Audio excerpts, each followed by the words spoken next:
अस्सलाम वालेकुम, आप देख रहे हैं न्यूट्रल बाय जवेद चौधरी। मेरे साथ इस वक्त मौजूद हैं जवेद चौधरी साहब। सर, फैसल वाडा की प्रेस कॉन्फ्रेंस पर सुप्रीम कोर्ट ने अज़ खुद नोटिस ले लिया। फैसल वाडा माफ़ी मांगेंगे या अपने मौक़िफ़ पर डट जाएंगे? मेरा ख्याल है कि फैसल वाडा साहब ने अगर माफ़ी मांगनी होती तो वो इस लेवल पे ना जाते। वो बड़े समझदार आदमी हैं, उनको अंदाज़ा है कि सुप्रीम कोर्ट ऑफ पाकिस्तान के पास कितनी पावर्स होती हैं और पहले भी एक बार पावर उनके खिलाफ इस्तेमाल हुई। इस्लामाबाद हाई कोर्ट ने उनको नाअहल कर दिया था, आपको याद होगा, लेकिन सुप्रीम कोर्ट ऑफ पाकिस्तान से उनको रिलीफ मिल गया था। और उस वक्त क्योंकि जो इस्टेब्लिशमेंट के अंदर लोग थे वो फैसल वाडा साहब को पसंद करते थे, वैसे आज भी पसंद करते हैं, लेकिन उस वक्त उनके साथ ज़्यादा बॉन्ड था तो उन्होंने उस वक्त मैनेज किया था। और फिर फैसल वाडा साहब जो हैं उनको एक मौका दिया गया कि आप सिर्फ इस टर्न्योर के लिए नाअहल हो सकते हैं, तो उन्होंने फिर अपनी माफ़ी तलाफ़ी उनकी हो गई। बहरहाल एक टर्न्योर के लिए वो डी सीट हुए और उसके बाद दोबारा इलेक्ट हो गए, आपको याद होगा, सेनेटर बन गए। फिर उसके बाद जो कुछ हुआ आपके सामने। अब इशू उसका उनका ये है कि फैसल वाडा साहब जो है ना वो क्योंकि एक अपॉर्चुनिटी ग्रैब कर रहे हैं। आपने इलेक्शन से पहले भी देखा होगा कि वो मुख्तलिफ़ किस्म की पेशन गोइयाँ करते रहे थे कि इनके पास बल्ला नहीं होगा, ये पार्टी डिस्क्वालीफाई हो जाएगी, इनको उम्मीदवार नहीं मिलेंगे, वो गायब हो जाएंगे, इनको माफ़ नहीं किया जाएगा। तो जो वो कहते रहे हैं, बाद में सुप्रीम कोर्ट ऑफ पाकिस्तान और हाई कोर्ट्स के वही फैसले आते रहे। तो ऐसा लगता था जैसे फैसल वाडा साहब इनसाइडर हैं और उनको हर चीज़ का पता है। तो वो जो बोलते चले गए तो उसके साथ साथ इस्टेब्लिश होता गया कि ये इस्टेब्लिशमेंट के बहुत करीब हैं और बाज़ औक़ात ये इस्टेब्लिशमेंट के तर्जुमान बन जाते हैं। जैसे कि ये ओहदा पहले शेख रशीद साहब के पास था, तो वो शेख रशीद साहब से ऐसे लगता है कलमदान जो है वो फैसल वाडा साहब के पास चला गया, जो एक इम्प्रेशन अमूमी तौर पर क्रिएट होता है। इसीलिए शायद अतर मिनल्ला साहब ने कल कहा कि आप अटॉर्नी जनरल से कहा कि आप अपने प्रॉक्सीज़ जो हैं उनको खड़ा करके जजेस को बुरा भला कह रहे हैं। तो उन्होंने फैसल वाडा साहब को प्रॉक्सी कहा, जिस पे फैसल वाडा साहब ने बाद में मेरा ख्याल मालिक साहब के शो में उन्होंने कहा कि ये अतर मिनल्ला साहब को साबित करना पड़ेगा और मैंने इस अदालतों में भी घसीटूंगा और बैरून मुल्क भी, यानी इंटरनेशनल कोर्ट में भी, सर उन्होंने कहा इंटरनेशनल कोर्ट्स में भी लेके जाऊंगा। तो ये वैसे तो मुमकिन नहीं है, किसी भी जज को आप किसी भी अदालत में तलब नहीं कर सकते, जबकि अगर उसने कोई क्रिमिनल ऑफेंस नहीं किया हुआ तो वैसे बज़ाहिर ये मुमकिन नहीं है। लेकिन मुझे लगता है कि मामला फैल गया है, क्योंकि इसमें सिर्फ फैसल वाडा साहब शामिल नहीं है। 5 लोग अब तक यही हरकत कर चुके हैं, जिसमें कामरान टसूरी साहब हैं जो गवर्नर हैं, फिर ओन चौधरी साहब जो IPP के ज़ाहिर सब कुछ ही करता डरता है, उन्होंने भी कल प्रेस कॉन्फ्रेंस की। फिर मुस्तफ़ा कमाल साहब जो MKM के साथ ताल्लुक़ रखते हैं, कमोबेश वही उन्होंने बात की, बस उन्होंने पगड़ियों को फुटबॉल नहीं बनाया, बाकी सारे इशूज़ तो उनके भी वही थे। फिर तलाल चौधरी साहब जो हैं, तलाल चौधरी साहब ने भी मिलती जुलती बात की थी, वो भी आपके सामने। फिर फैसल वाडा साहब हैं। तो ये तकरीबन 5 लोग बनते हैं इस सारे मामले में जो इस वक्त सामने आए हैं। और मेरी इंफॉर्मेशन ये है कि सिर्फ 5 तक महदूद नहीं रहेगा, बल्कि और लोग भी होंगे जो इसी तरह प्रेस कॉन्फ्रेंस करेंगे और बाबर सत्तार साहब से, जस्टिस बाबर सत्तार साहब से सवाल का जवाब मांगेंगे। और अब सवाल ये है कि पाकिस्तान मुस्लिम लीग नून जो वो मुझे इर्रेलेवेंट से लगती है, सिवाय तलाल चौधरी साहब के। एक इंफॉर्मेशन निकली और ये नून लीग के अंदर से निकली कि जब तलाल चौधरी साहब ने कल या परसों प्रेस कॉन्फ्रेंस जब की थी, उस वक्त ये जिम्मेदारी चौधरी तारक फजल चौधरी साहब के ऊपर लगाई गई थी, डॉक्टर तारक फजल चौधरी साहब जो इस्लामाबाद से MN हैं। और उनकी अनाउंसमेंट भी होगी और बाकायदा एक नोटिफिकेशन, बल्कि एक प्रेस रिलीज़ जारी कर दी गई कि वो प्रेस क्लब में 4 बजे खिताब करेंगे और मीडिया को बताएंगे कि जुडिशरी के अंदर क्या हो रहा है। लेकिन तारक फजल चौधरी साहब बड़े समझदार आदमी, सियाने आदमी, उनको पता है कि मैं इसमें फंस जाऊँगा और मुझे अपनी पार्टी के लिए अपनी कुर्बानी नहीं देनी चाहिए। तो वो दाएँ बाएँ हो गए। उन्होंने कहा जी मैं तो क्योंकि कमेटीज़ की फॉर्मेशन में हूँ, जो कौमी असम्बली की कमेटीज़ बन रही हैं, कायमा कमेटीज़ बन रही हैं, तो उसके अंदर बहुत ज़्यादा मसरूफ़ हूँ, तो मैं वहाँ से निकल नहीं सकूँगा। तो उन्होंने जवाब दे दिया। लेकिन उन्होंने साथ अपने दोस्तों से कहा भी कि यार देखो, ये मेरी गर्दन का नाप ले रहे हैं, जो ज़ाहिर है मुझे सूट नहीं करता। तो उसके बाद फिर दोबारा तलाल चौधरी साहब को कहा गया। अब तलाल चौधरी साहब पहले भी एक बार डिस्क्वालीफाई हो चुके हैं इसी किस्म की अदलिया के ख़िलाफ़ बात करके। तो मुझे लगता है अगर ये मामला फैल जाता है तो तलाल चौधरी साहब को भी नोटिस इसके अंदर हो जाएगा। तो ये 5 लोग तो हो जाएंगे और उसके बाद 5-6 लोग और आ जाएंगे। अब ये लोग इतने ज़्यादा हो जाएंगे और पंजाब के अंदर भी बोलेंगे, फिर खैबर पख्तूनख्वा के अंदर भी बोलेंगे, कुछ बलोचिस्तान के अंदर से भी बोलेंगे, सिंध के अंदर से भी बोलेंगे, कि फिर मेरा नहीं ख्याल कि अदलिया के सब चीज़ों को समेटना मुमकिन हो सकेगा। लेकिन यहाँ पे एक और सवाल भी है कि अगर अदलिया सबको नहीं समेटती और सुप्रीम कोर्ट ऑफ पाकिस्तान भी अगर किसी को सज़ा नहीं देती, तो फिर सुप्रीम कोर्ट ऑफ पाकिस्तान की इज़्ज़त और उसकी जो रिट है वो ख़त्म हो जाएगी। तो मुझे यूँ महसूस होता है कि जो फैसल वाडा साहब है उनको एक इबरत की निशानी बनाया जाएगा, उनके गले में ये घंटी बांध दी जाएगी। तो सबसे पहले तो उनको आज तो वैसे सिर्फ अटॉर्नी जनरल ने पेश होना है और फिर उनके साथ बात करके फिर उसके बाद फिर इस सिलसिले को फैलाया जाएगा। फिर ये मेरा ख्याल डे टू डे हियरिंग होगी इसकी और वाडा साहब को बुलाया जाएगा, वाडा साहब से पूछा जाएगा और वाडा साहब वहाँ पे खड़े होकर सुप्रीम कोर्ट ऑफ पाकिस्तान में तकरीर करेंगे और हो सकता है वातर मिनल्ला साहब के ख़िलाफ़ भी वहाँ पे बात करते हैं। वो एक सीन क्रिएट करने की कोशिश करेंगे कि जजेस और वो आमने सामने हो जाएं और उसमें ज़ाहिर है कोई नरम बात भी हो सकती है, गर्म बात भी हो सकती है। तो मेरा जहाँ तक ख्याल है कि फैसल वाडा साहब सिर्फ सेनेट के की जो सीट है उसके लिए को बहुत ज़्यादा कंप्रोमाइज़ नहीं करेंगे, वो आगे बढ़ेंगे और आगे बढ़ेंगे और पहली मरतबा ऐसा होगा कि सुप्रीम कोर्ट ऑफ पाकिस्तान के अंदर खड़ा होकर कोई एक पार्लियामेंटेरियन जो इस लेवल तक जाएगा, तो जो ख़तरनाक है। और उसके बाद अब ये है कि फैसल वाडा साहब को अगर आप सज़ा दे भी देते हैं तो बाकी जो 4 लोग हैं उनको आप क्यों छोड़ेंगे? फिर उसके बाद जो मज़ीद लोग आएंगे आप अगर उनको भी रायत देते जाएंगे तो इसका मतलब ये हुआ कि आपने सिर्फ फैसल वाडा को सज़ा दे के को अपनी पर्सनल ग्रज निकाली, तो सुप्रीम कोर्ट ऑफ पाकिस्तान के ऊपर फिर एक सवालिया निशान भी आएगा। तो मुझे लगता है कि ये जो बेंच बना है और 3 रुकनी बेंच है, चीफ जस्टिस साहब भी उसमें शामिल हैं, ये रायगा नहीं जाएगा, इसके अंदर कुछ ना कुछ होगा। आपको किसी की नाहली नज़र आ रही है? मुझे लगता है कि फैसल वाडा साहब को सज़ा होगी इसमें, नाहली अगर नहीं भी होती तो सज़ा इसके अंदर ज़रूर होगी और उनसे पूछा जाएगा कि आपने क्यों कहा कि पगड़ियों को फुटबॉल बनाएंगे। सर, तस्वीर के मामले पे बाद में बात करते हैं, पहले बताइएगा दौरान समात कल चीफ जस्टिस ने हुकूमत को एक मैसेज दिया, वो मैसेज क्या था? आपके पास इस हवाले से कोई एक्सक्लूसिव इन्फॉर्मेशन है वो तो शेयर करें अवाम के साथ। वो मैसेज ये है, इमरान साहब के एक ख़बर आई थी, ट्रिब्यून में भी आई, हसनात मलिक साहब बड़े सीनियर सहाफ़ी हैं और सुप्रीम कोर्ट ऑफ पाकिस्तान के अंदर बड़ी रसाई है उनके, तो उनकी ये ख़बर थी और उसके बाद फिर ये ख़बर फैली तो बहुत सारे लोगों ने इसको कंफर्म भी किया, लेकिन क्रेडिट गोज़ टू हसनात मलिक क्योंकि सबसे पहले उन्होंने ये ख़बर ब्रेक की।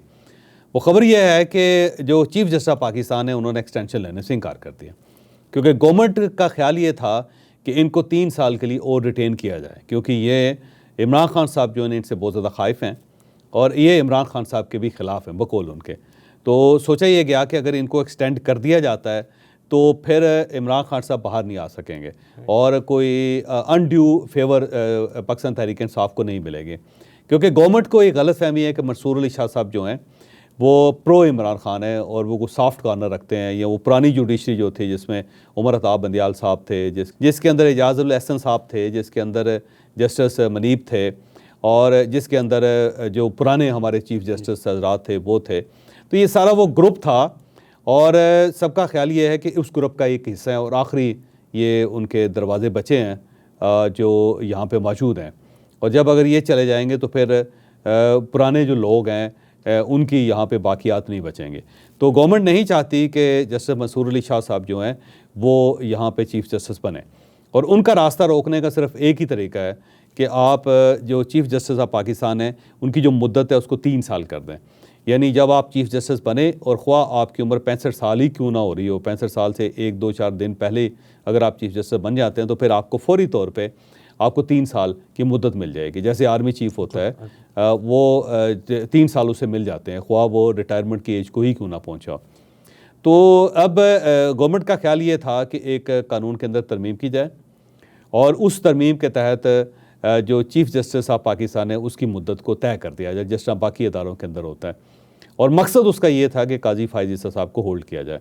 लेकिन काजी फ़ाइज़ ईसा साहब को 2 चीज़ों का पता है, एक उनको ये पता है कि फौरी तौर पे ये कानून पास नहीं हो सकेगा, उसकी वजह ये कि अब गवर्नमेंट के पास 2/3 मेजॉरिटी नहीं है, ये जो मखसूस सीटें इनके हाथ से निकल गई हैं उससे इनकी 2/3 मेजॉरिटी ख़त्म हो गई। उससे पहले इनके पास 2/3 मेजॉरिटी थी और ये आइन के अंदर अमेंडमेंट कर सकते थे, लेकिन अब फौरी तौर पर अमेंडमेंट करना मुमकिन नहीं होगा।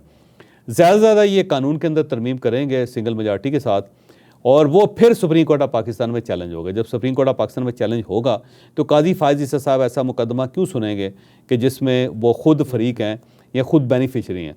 तो अगर वो मुकदमा सुनते हैं या चीफ जस्टिस ऑफ पाकिस्तान उसको रिसीव करते हैं या chief justice of Pakistan bench बनाते हैं तो फिर उनकी इज्जत पे हरफ आएगा। सर, कल एक तो चीज़ उनको ये पता है, दूसरा उनको ये भी पता है कि अगर मैं 3 साल मज़ीद रहता हूँ तो मेरी वो रिट नहीं रहेगी, वो लोग मुझे उस तरह पसंद नहीं करेंगे, सब लोग कहेंगे कि इन्होंने कंप्रोमाइज़ किया है अपनी एक्सटेंशन के लिए और फिर पाकिस्तान तहरीक इंसाफ जो है ना मसलसल वो इनके ऊपर मट्टी फेंकती रहेगी, और फिर वकला भी इनके ऊपर प्रेशर डालेंगे बहुत। तो वो अपने इम्प्रेशन के बारे में कॉन्शियस हैं, तो वो उन्होंने मेरा ख्याल है इनकार कर दिया है। उन्होंने अटॉर्नी जनरल के ज़रिए मैसेज दिया है गवर्नमेंट को कि जनाब मैं बिल्कुल इंटरेस्टेड नहीं हूँ, और अगर आपने ये अमेंडमेंट करनी है, कानून तब्दील करना है, तो मेरे बाद के जो चीफ जस्टिस रात हैं उनको आप सपोर्ट करें, मुझे ना दें, मैं अपने टाइम पे यहाँ से जाना चाहता हूँ। इसका जो फ़ायदा या नुकसान ये हुआ कि गवर्नमेंट बुखला गई। गवर्नमेंट के अंदर वाज़ेह तौर पर बुखलाहट नज़र आ रही है। उनको ये नज़र आ रहा है कि ये जुडिशरी जो है ये हमारे हाथ से निकल रही है। और इस दौरान क्योंकि अब इंटरेस्ट काजी फायज़ ईसा साहब का नहीं है, तो जब इंटरेस्ट ना हो तो फिर सबका ख्याल ये होता है कि अब बंदा खुल के खेलेगा। तो मुझे लगता है कि काजी फायज़ ईसा साहब जब उनका कोई इंटरेस्ट नहीं है, तो मेरा नहीं ख्याल कि वो गवर्नमेंट को अनडू फेवर देंगे। वैसे पहले भी नहीं देते थे वो, लेकिन उनको अनडू फेवर नहीं, ना गवर्नमेंट को मिल सकेगी, ना इमरान खान साहब को बहुत ज़्यादा नुकसान होगा। तो आने वाले दिनों में हो सकता है इमरान खान साहब को फ़ायदा हो जाए और गवर्नमेंट के ख़िलाफ़ कुछ फ़ैसले ठुक जाएँ। और इसमें फैसल वाडा साहब का मेरी अब गट फीलिंग है, बाकी तो केस जब चलेगा तो देखेंगे, अल्लाह बेहतर जानता है, लेकिन फैसल वाडा साहब को मेरा ख्याल है सुप्रीम कोर्ट पाकिस्तान से को बख्शिश मिलती हुई नज़र नहीं आ रही। सर इमरान खान की तस्वीर ने कहराम बर्पा कर दिया। अगर उनको लाइव स्ट्रीम दिखाया जाता है तो फिर क्या होता है? सर ये ज़्यादती नहीं है कि जब नवाज शरीफ इश्तिहारी थे तो वो पीडीएम के जलसों से भी उन्होंने ख़िताब किया और इमरान खान की लाइव स्ट्रीम नहीं दिखाई गई क्योंकि गुज़िश्ता 2 समातें लाइव हुई थी। देखिए इसमें दो चीज़ें हैं। एक तो अगर आप मियाँ नवाज शरीफ को इमरान खान साहब के साथ कंपेयर करेंगे तो एक फ़र्क है। मियाँ नवाज शरीफ को सज़ा जो दी गई थी बड़ी खौफनाक तरीके से सज़ा दी गई। एक पाकिस्तान की जुडिशरी की हिस्ट्री में पहली मरतबा सुप्रीम कोर्ट ऑफ पाकिस्तान के एक जज को निगरान बनाया गया था लोअर जुडिशरी पे, और वो पुश कर रहे थे कि आपने फ़ैसला इन दिनों में करना है। और फिर वो जज अरशद मलिक साहब की जो वीडियो वो भी आपके सामने है। इससे पहले प्रेसिडेंट पाकिस्तान में इस टाइप का नहीं था कि हायर जुडिशरी जो है वो लोअर जुडिशरी के ऊपर असरअंदाज होकर एक prime minister, sitting prime minister के ख़िलाफ़ फ़ैसला करवाए। और फिर उस फैसले को बाद में ज़ाहिर है होल्ड भी नहीं किया जा सका, उसको किसी तरीके से उसका दिफा भी नहीं किया जा सका, और फिर अल्टीमेटली मियाँ नवाज शरीफ साहब फ़र्क हो गए। और उसके मुकाबले में अच्छा उस दौर में भी जब हर चीज़ वाज़ेह थी कि अफवाज पाकिस्तान चाह रही है, जनरल फैज़ हमीद साहब चाह रहे हैं, जनरल बाजवा साहब चाह रहे हैं, सबको पता था, और जजीज़ के साथ जो कुछ हो रहा है वो भी सब कुछ पता था।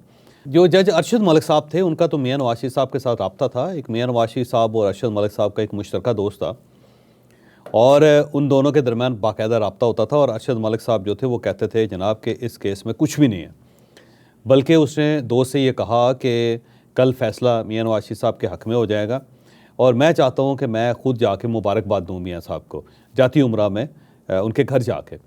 और फिर थोड़ी देर बाद उन्होंने कहा कि क्या मैं अपनी फैमिली को भी लेके जा सकता हूँ। तो इस लेवल तक सबका ख्याल था कि ये मियाँ नवाज शरीफ साहब उसमें बाइज़्ज़त बरी हो जाएंगे।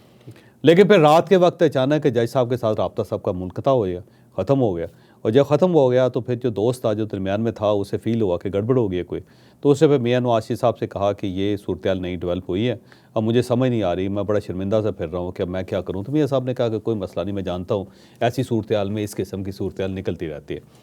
और सुबह एक नया फ़ैसला आ गया जिस पे बारे में बाद में जज अरशद मलिक साहब ने कहा कि मुझे तो ये फ़ैसला दिया गया था और कहा गया था कि हर सूरत आपने इसी को रिलीज़ करना है और सिर्फ आपने दस्तखत करना है इसके ऊपर, और उस पर मैंने फिर दस्तखत की है उसके ऊपर, और उसके बाद रिलीज़ हुआ। तो अरशद मलिक साहब तक ये मामलात इतने सेटल। लेकिन इस सब चीज़ों के बावजूद मियाँ नवाज शरीफ ने फ़ौज के ख़िलाफ़ बात नहीं की। उसने ना इनको जानवर कहा, ना उसने मीर सादक और मीर जाफ़र कहा, ना उन्होंने 9 मई का वाक़या उनके खाते में डाला, कुछ नहीं हुआ। और वो चुप करके बर्दाश्त करके जेल भी चले गए, फिर मुल्क से बाहर भी चले गए, और प्रॉपर वो सिस्टम के अंदर रहे। उन्होंने सिस्टम को ब्रेक करने की कोशिश नहीं की। उसका फ़ायदा ये हुआ कि वो दोबारा वापस आ गई, पूरी फैमिली वापस आ गई, और उनकी पार्टी भी इक़्तिदार में वापस आ गई, 2 बार बल्कि आ गई इक़्तिदार में। जबकि उसके मुकाबले में इमरान खान साहब ने बाकायदा ज़िद बना ली आर्मी के साथ और इस्टेब्लिशमेंट के साथ। उन्होंने मीर जाफ़र भी कहा, मीर सादक भी कहा, इनको गद्दार तक कह दिया उन्होंने। फिर ये भी उन्होंने कहा कि मैं नहीं छोड़ूंगा, और फिर आपके सामने सब कुछ सूरत जो आपके सामने। फिर साइफ़र का केस भी उन्होंने बना लिया कि अमेरिका के साथ मिलकर उन्होंने मेरी गवर्नमेंट गिराई, और आज तक वो जनरल आसिम मनीर साहब की अब तस्वीरें लगा के भी करते हैं। तो इमरान खान का केस और मियाँ नवाज शरीफ साहब के केस में बड़ा फ़र्क है। इमरान खान साहब जो हैं वो सारी रेड लाइन्स क्रॉस कर गए, और जब क्रॉस कर गए तो फिर आपको किसी साइड से रायत नहीं मिलती, क्योंकि जिन लोगों ने रायत लेके देनी वो अब आपके अंगेस्ट हो चुके हैं। तो इमरान खान साहब जो है अगर मियाँ नवाज शरीफ होते तो मेरा नहीं ख्याल था कि वो जेल के अंदर होते हैं, जेल के अंदर उनकी समातें होती, फिर वो हर बार अदालत आते और वो लोगों से मुलाकात करते, वकीलों से मिलते हैं, मीडिया से मिलते हैं, जैसे मियां नवाज शरीफ साहब मिल रहे थे, लेकिन इन्होंने मेरा ख्याल है खुद अपनी दीवारें जो है खड़ी करवाई हैं और उस वजह से ये पीछे हैं। सेकेंडली, इमरान खान साहब को देखें, सबसे बड़ी सपोर्ट तो काजी फायज़ ईसा साहब ने दी। और काजी फायज़ ईसा साहब कौन है? काजी फायज़ ईसा साहब वो हैं जिनके खिलाफ इन्होंने रेफरेंस दायर किया था। उसी काजी फायज़ ईसा ने 2 दिन पहले ये ऑर्डर जारी किया कि उनको वीडियो लिंक पे लिया जाए और बाकायदा उनको समात का हिस्सा बनाया जाए और अदालत उनको उनका वर्जन लेगी। अब उसके बाद अदालत ने खुद फैसला किया कि इसे हम लाइव नहीं करेंगे। शायद मेरा ख्याल है गवर्नमेंट ने इस मामले में कोई निगोशिएट किया होगा अदलिया के साथ, क्योंकि पहले तो अमूमन इस टाइप के जितने मुकदमात होते थे वो लाइव स्ट्रीमिंग होती थी और उसको मीडिया उठा लेता था, लेकिन इस बार सुप्रीम कोर्ट ऑफ पाकिस्तान ने लिंक नहीं दिया किसी मीडिया ग्रुप को। लिहाजा किसी मीडिया ग्रुप के ऊपर नहीं कहा जा सकता कि उन्होंने क्यों नहीं दिखाया, क्योंकि सुप्रीम कोर्ट ऑफ पाकिस्तान ने उनको कनेक्ट ही नहीं किया। तो अगर वो कनेक्ट कर देते तो शायद दिखा देते और साथ ऑर्डर कर देते, और अगर पैमरा उसके ऊपर एतराज़ करता तो supreme court of Pakistan order जारी करती, लेकिन वो सुप्रीम कोर्ट ऑफ पाकिस्तान ने नहीं किया। तो मेरा ख्याल ये है, कुछ इन्फॉर्मेशन भी थोड़ी सी है कि गवर्नमेंट ने निगोशिएट किया अदलिया के साथ कि आप इनको ना दिखाएं, ये अगर दिखाएंगे तो ज़्यादा प्रॉब्लम होगा हमारे लिए। लेकिन इसके बावजूद इमरान खान साहब की एक झलक जब देखी मॉनिटर के ऊपर, जो हमने पहले वीलॉग भी किया है, और वो बाकायदा वो सिस्टम है जहाँ से वो तस्वीरें बड़ी की जाती हैं, छोटी की जाती हैं, जहाँ से वो सारा कवरेज को हैंडल किया जाता है। तो उसके आगे मीडिया बैठा हुआ है, मीडिया से पीछे जो जहाँ पे ना आपने देखा होगा वो एक स्क्रीन है और उसके साथ नीचे कीबोर्ड है। तो वहाँ पे अब तक की जो इन्फॉर्मेशन है वो ये है कि 2 लोग हैं जिनके ऊपर शक किया जा रहा है। एक जो नौजवान मर्द लॉ क्लर्क है और दूसरा जो है वो खातून लॉ क्लर्क है। अब ये जो लॉ क्लर्क्स हैं, जवाद ख्वाजा साहब के दौर में ये एक नई पोस्ट क्रिएट हुई थी सुप्रीम कोर्ट ऑफ पाकिस्तान में। वो ये था कि जो अच्छे ब्रिलियंट लॉ ग्रेजुएट होते हैं ना, उन सबको मौका दिया जाए कि वो जजेस के साथ काम करें। तो जजेस ने अगर रिसर्च करवानी होती है तो इन क्लर्क्स के साथ करवाते हैं, या जो फैसले लिखवाए जाते हैं वो इनके सामने लिखवाए जाते हैं, या जो फैसला नीट करवाया जाता है तो इनसे करवाया जाता है। तो ये बिल्कुल उनकी आंखें और कान होते हैं जजेस के, और बड़े करीब होते हैं उनके। तो अब एक जो मर्द के बारे में, जिसके बारे में कहा जा रहा है, नौजवान लड़के के बारे में कहा जा रहा है, उसके बारे में ये मशहूर है। अब ये जो बात है ना, कंफर्म नहीं है, पहले बात तो ये कंफर्म नहीं है, लेकिन ये बस ये एक बहस है जो चल रही है पूरे इस्लामाबाद के अंदर, और वकीलों के अंदर भी, और उसके साथ साथ सियासतदानों के अंदर भी। वो कहते हैं जो मुल्क के मशहूर एक वकील हैं जहांगीर जदून साहब, उनके साहबजादे हैं, शायद उनका नाम एहसन जदून है या हसन जदून है, मुझे इनके बारे में पता नहीं। तो उनके ऊपर कहा जा रहा है, जबकि वो एहसन जदूर साहब इसकी तरदीद कर रहे हैं, वो कह रहे हैं जी मैं नहीं हूँ उसमें। और साथ एक खातून भी हैं, नौजवान लड़की है, वो भी लॉ क्लर्क है। और अब इशू इमरान खान साहब की तस्वीर का नहीं है, तो इमरान खान साहब की तस्वीर तो अडयाला जेल से भी निकल गई थी। इशू जो है वो ट्रस्ट का है कि जब आपके जजेस के इंतहाई करीब लोग अगर उस ट्रस्ट को वायलेट करेंगे या उस ट्रस्ट को तोड़ेंगे तो फिर बहुत सारे सवाल पैदा हो जाते हैं। इसका मतलब ये हुआ कि पाकिस्तान के अंदर कोई भी जगह महफूज नहीं है, और जो आपके अपने साथी हैं वो भी आपके साथ नहीं है। तो सुप्रीम कोर्ट ऑफ पाकिस्तान जो तिलमिला ली है इस पर, या वहाँ पे जो रिएक्शन आ रहा है, उसकी वजह ये थी कि अंदर से लोगों ने कॉन्फिडेंस को ब्रेक कर दिया सुप्रीम कोर्ट ऑफ पाकिस्तान के। तो मेरा ख्याल है आज किसी वक्त अनाउंसमेंट हो जाएगी। सर, आप पाकिस्तानी तारीख से बाखूबी आगाह हैं। आपने देखा होगा इससे पहले 2 साबिक वज़रा आज़म भी पेश हुए, जुल्फ़िकार अली भुट्टो और मियां नवाज शरीफ। तो सर, कहा यह जाता है कि मियां नवाज शरीफ ने सुप्रीम कोर्ट में जब पेश हुए तो कोई फ़ायदा नहीं उठाया, सिर्फ गिले शिकवे किए कि मुझे TV नहीं मिल रहा, रसाले नहीं मिल रहे। तो इमरान खान इस मौके से कोई फ़ायदा उठाएंगे या ये भी मौका ज़ाया कर देंगे? मेरा ख्याल है कि जो जजेस हैं वो सिर्फ इशू पे रहने देंगे उनको। अगर वो कोई तकरीर करना चाहेंगे तो उनको रोका जाएगा, और उनको रोक के कहा जाएगा कि जनाब सिर्फ आपने इन हदूद में रहना है, क्योंकि आज भी उनका माइक नहीं खुला था, सिर्फ उनको स्पीकर पे आवाज़ आ रही थी इस साइड से, और उनका कैमरा खुला हुआ था, इसी वजह से वो बोल नहीं सके उस दौरान। और उन्हें सिर्फ ये कहा गया कि आप पॉइंट्स नोट करें, और साथ उन्हें एक वकील भी दिया गया कि वो अपने जो वकील है, मेरा ख्याल है शायद ख्वाजा हारिस साहब हैं, कि आप उनसे मशवरा करें। तो जितनी भी हेयरिंग्स होंगे, इमरान खान साहब से कहा जाएगा कि आप मशवरा करें अपने वकील से और पॉइंट्स लें, और उसके बाद आपने सिर्फ इशू पे रहना है। तो मेरा नहीं ख्याल कि सुप्रीम कोर्ट ऑफ पाकिस्तान उनको कोई सियासी तकरीर करने का मौका देगी, और अगर इमरान खान साहब सियासी तकरीर करेंगे तो फिर उसके बाद मेरा ख्याल है सुप्रीम कोर्ट ऑफ पाकिस्तान उनको ये मौका नहीं देगी कि वो किसी अदालत में वीडियो लिंक के जरिए भी पेश हो सके। गुफ्तगू आपने सुनी, फैसला आपका। हमें दीजिए इजाज़त। अल्लाह हाफ़िज़। मेहरबानी। अस्सलाम वालेकुम।